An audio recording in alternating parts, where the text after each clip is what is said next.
E aí pessoal, tudo bem? Vamos aqui para mais uma breve reflexão. Aí continuando ainda falando sobre a pregação do Sermão do Monte, né, de Jesus e os ensinamentos que ele deixou. O que realmente é o Evangelho, né? O Evangelho são as palavras, são os ensinamentos de Jesus. Então vamos lá, mais uma rápida reflexão. Vamos meditar no que falou o Mestre Jesus.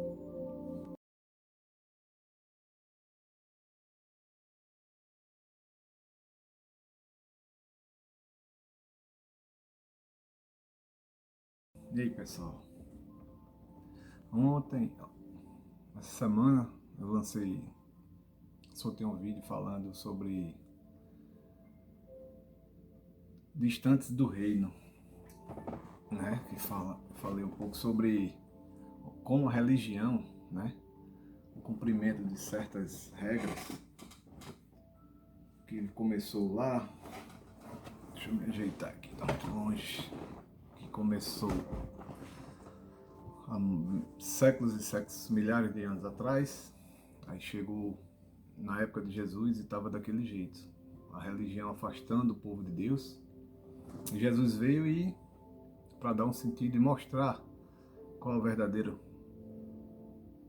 sentido, né, de ser da nossa vida aqui, né, de sermos diferentes, de sermos pró reino de Deus, não afastar as pessoas. E eu falei também, recomendei às pessoas que assistem meus vídeos, sei que são poucas pessoas, mas não importa. Se apenas uma fizer, já tá bom. De ler ou ouvir, né, no YouTube, Mateus 5, 6 e 7, que é o evangelho sendo pregado pela boca de Jesus. Lá mais na frente os apóstolos, né, como Paulo, Pedro, e todos eles seguiram ensinando justamente aquilo. Nas cartas dos apóstolos, principalmente Paulo escreveu a maioria das cartas que tem na Bíblia, que tem nessa Bíblia nossa do Novo Testamento, ele vai destrinchando esses ensinamentos de Jesus e explicando ao povo cada vez mais. Porque naquela época, o povo estava acostumado a ferro e fogo, né? Inclusive o povo que se dizia de Deus, escolhido de Deus, os judeus, o povo de Israel. Porque eles se achavam que eram melhores do que os outros. Inclusive tinha aquela divisão séria, que o reino de Israel foi dividido, né, em duas partes, de Judá e de Israel. Aí um com capital Samaria e o outro capital Jerusalém. E esses de Samaria, que foi uma parte que foi, tipo, eles se dividiram e eles eram repudiados, odiados, porque eles se misturaram com outros povos e casaram-se e começaram a crescer a população deles misturados sem ser exatamente o povo puro, né, a raça deles, os judeus, os israelitas. E isso só foi crescendo, crescendo até chega Jesus e vai. Inclusive tem uma passagem muito conhecida na Bíblia que ele passa por Samaria. A coisa era tão séria que o povo o povo de Israel evitava passar no território de Samaria, porque eles eram considerados impuros. Isso era uma grande divisão. Aí certa vez chega Jesus e passa, e tem aquela passagem da Samaritana aqui, e outra vez eu vou falar um vídeo aqui, talvez muitos não conheçam, mas tem a Samaritana, por ser mulher e samaritana, jamais um judeu falaria com ela. Eles não falavam nem homens com homens, se odiavam literalmente. E vem Jesus e dá mais uma lição de que o reino de Deus, ele veio para todos, não há divisão. E continuando então aqui no entendimento do evangelho saído da boca de Jesus, inclusive na minha Bíblia, essas palavras todas que quando é Jesus falando, que o escritor está narrando as palavras de Jesus, as letras ficam em vermelho.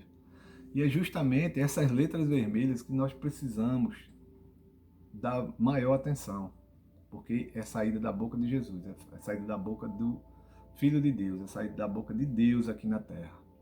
E muitos têm esquecido desses ensinamentos e vivido, como eu falei, através de entendimentos de outras pessoas, com filtros e com aquele jeitinho que consegue dominar a mente das pessoas e manipular e mantê-las debaixo do seu poder, que não estão nem preocupados com almas salvas, não, estão preocupados em manter seus impérios de poder. E voltando então aqui para o entendimento, a gente vive num tempo, quer dizer, desde que eu sou criança, é o consumismo, né? A gente vai aprendendo, crescendo que para ser feliz a gente tem que ter. A gente não precisa ser, a gente tem que ter. As pessoas têm que ver que a gente tem. Que a gente tem a roupa de marca, que a gente tem o carro mais bonito, que a gente tem uma casa melhor, que a gente tem um bom emprego, que a gente estudou para conseguir um bom emprego, ou então que a gente empreendeu e cresceu. E isso virou uma referência dentro do povo que se diz povo de Deus aqui, que não tem mais Israel, né? Agora, quando Jesus me falou que veio para todos aqueles que nele crê, não pereça todo aquele que nele crê. Então, aqueles que dizem que creem, aqueles que são rotulados evangélicos, botam as aspas, bem bastante aspas, que muitos de nós temos o rótulo de evangélico, mas temos vivido como evangélicos, mas sem evangelho, porque estamos pautando nossas escolhas, pautando nosso nível de comunhão com Deus em cima do que a gente tem conquistado. Como se eu tenho um carro muito bom, se eu tenho uma casa, o melhor emprego, as melhores roupas, ando nos melhores lugares, melhores viagens, Deus está comigo, porque está me abençoando. E aquele lá que é uma pessoa simples, que tem um emprego simples, às vezes não tem seu carro, mas tem uma moto, ou não tem, anda a pé, Deus não está com ele, porque o sinônimo de evangelho virou prosperidade. E as pessoas estão preocupadas com isso. E isso, ao passar do tempo, cada vez mais vai distanciando o povo do ensinamento de Jesus. Que ele veio para sofrer por nós, mas não simplesmente morrer como sacrifício único para perdão dos pecados. Ele veio para deixar marcado como a gente quer realmente dizer que somos evangélicos, quer dizer, que vive nos ensinamentos evangélicos, do evangelho, deve viver. Só que as palavras de Jesus, aquelas que estão de vermelho, né, a maioria das versões de Bíblia, que estão destacadas, que é ele falando, isso hoje em dia não importa mais. Porque o que importa... Entrou uma propaganda aqui no vídeo. O que importa é o quão abençoado financeiramente eu sou. E isso não faz o menor sentido quando você lê. Por isso que eu falo, leia Mateus 5, 6 e 7.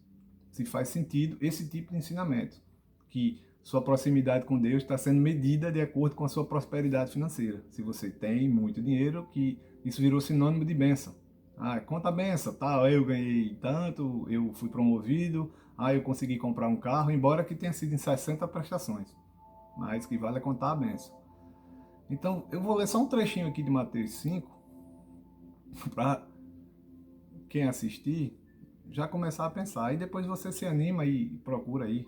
Faz feito eu falei ontem, coloca no YouTube, Mateus 5, Cid Moreira, e escuta, com aquela voz linda, que é a voz mais bonita do Brasil, narrado com qualidade, as palavras de Jesus. Porque Mateus 5, 6 e 7 é totalmente, a não ser um trechinho que o autor fala, tipo aqui, vendo as multidões, Jesus subiu ao monte e assentou-se, seus discípulos aproximaram-se dele. E ele começou a ensinar dizendo, pronto, daí para frente, só letrinhas vermelhas, só palavras de saída da boca de Jesus. Aí escuta só esse trechinho e realmente analisa se faz o sentido esse evangelho, bota 500 mil aspas, pregado, que você cresceu ouvindo. Inclusive eu também já ouvi muito, e ainda continua, né? Que daqui para frente só vai ser disso a pior. Porque, como mesmo diz lá em Filipenses, as pessoas vão atrás do que elas querem ouvir, que satisfaz as suas vontades. Então, é igual o estelionatário. Ele se prevalece, ele consegue, porque a ganância da pessoa em tirar vantagem cega. Aí ela vai e faz, dá entrega e depois é roubada. E hoje tem muito disso no meio dos evangélicos sem evangelho, né? Que nós vivemos num evangelho Aliás, vivemos como evangélicos, mas nada, não tem nada de evangelho. Então vou ler só esse trechinho aqui e deixar aí para sua meditação.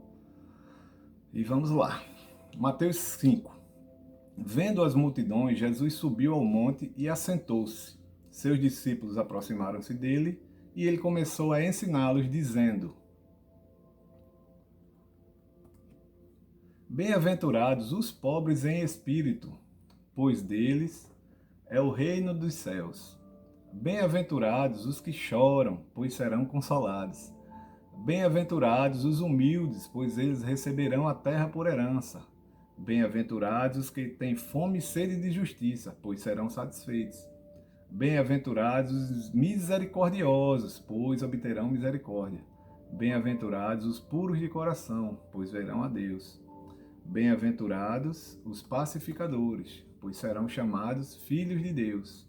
Bem-aventurados os perseguidos por causa da justiça, pois deles é o reino dos céus. Bem-aventurados serão vocês quando por minha causa os insultarem ou perseguirem e levarem todo tipo de calúnia contra vocês. Alegrem-se e regozijem-se, pois grande é a sua recompensa nos céus. Pois da mesma forma perseguiram os profetas que viveram antes de vocês. Aí daí para frente ele começa a falar sobre sal e luz da terra. Mas só até aqui, só esses 12 primeiros versículos já mostra como está tudo de ponta cabeça. Porque nós crescemos, aprendemos, e dentro das igrejas, dentro do sistema religioso, que nós não podemos sofrer derrotas, nós não podemos sofrer, nós não podemos adoecer, nós não podemos passar algum tipo de aperto, não podemos, porque se Deus está conosco, nada vai nos atingir. Então, vivemos numa bolha e quando não acontece exatamente desse jeito, a culpa é de quem? De Deus, que não está fazendo seu papel. Triste, não é? O mesmo Jesus fala, no mundo tereis aflições, mas tende bom ânimo. Esse tende bom ânimo pode ser, seja forte, seja corajoso, não desista, não desanime, eu estou contigo. Entendeu? A diferença é essa. O Evangelho é a fé que Jesus está conosco, mesmo na dificuldade. Ele está comigo, ele está com você, na dificuldade, na alegria, quando está tudo muito bem e quando tudo está muito mal. Ele que é a sua força, ele que lhe sustenta. Não tem a obrigação de guardar você numa bolha e você passar a vida toda sem passar por nada. Porque na vida, tudo que a gente passa é ensinamento, é aprendizado. Tudo serve de aprendizado para que a gente mais na frente não caia no mesmo erro. Então, muito cuidado. Se você não está sendo ensinado a ser uma nova criatura, a nascer de novo, a viver de acordo com o ensinamento de Jesus, então tome cuidado. Provavelmente você está num clube ou num treinamento coach ou algo desse tipo. E está pagando muito caro por isso, financeiramente falando, entendido? Mas Deus te abençoe.